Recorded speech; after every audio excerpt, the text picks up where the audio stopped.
வாழ்க வளமுடன். கொளத்தூர் மனவளக்கலை மன்றத்தைச் சேர்ந்த பேராசிரியை திருமதி மஞ்சுளா கார்த்திகேயன் அவர்களுடைய விளக்கம். வாழ்க வளமுடன். அம்மா வாழ்க வளமுடன். கர்ப்பப்பை ஒரு வருடமாவது ஆன பிறகு தான் வலுவும் பெறும். அதுவும் ஒரு காரணம் இருக்குது. எனக்கு தெரிஞ்ச காரணங்களை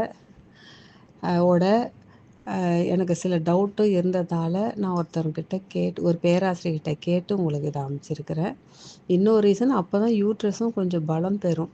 அதுக்கு முன்னாடி பண்ணோம்னா அது பலம் பெறாத நேரத்தில் பண்ணோம்னாக்கா அது சில வயிறு வலி இந்த ஒரு சில ரியாக்ஷன்லாம் நான் சீக்கிரம் செஞ்ச ஒரு பொண்ணு சொல்லி கேட்டிருக்கேன். அப்படி செய்யக்கூடாது. ஒரு வருஷத்துக்கு அப்புறம் நான் ஒரு பொண்ணை அட்டன் பண்ண சொன்னோம். ஆனால் ஒரு வருஷத்துக்கு அப்புறம் செய்யுமா அந்த ஒரு வருஷம் 2-3 வாட்டி காயக்கல்பம் அட்டன் பண்ணன்னு மட்டும்தான் சொன்னோம். அவள் செஞ்சிட்டா போல இருக்குது. அப்புறம் வயிற்று வலிக்குதுலாம் சொன்னான். யூட்ரஸு பலம் பெறணும்மா, அதனால் ஒரு வருஷம் கழிச்சு தான் செய்யணும். அப்புறம் நீங்கள் கேட்டதுக்கான ஒருத்தர் பேராசிரியர்கிட்ட கேட்டு உங்களுக்கு அனுப்பிச்சிருக்கேன். வாழ்க வளமும்மா. அதில் 6 மாதம்ன்றது தீட்சைக்கு, காயக்கல்பம் 1 இயருக்கு அப்புறம் தான் பண்ணணும், ஏஜ் அட்டன் பண்ணதுக்கப்புறம். அப்போ ஏற்கனவே சொன்ன ரீசன் தான் அந்த கர்ப்பப்பை அதுக்கு ஏற்றது. அது கொஞ்சம் நல்லா வளம் பெறணும். அதனால் ஒரு 1 இயருக்கு அப்புறம் காயக்கல்பம்.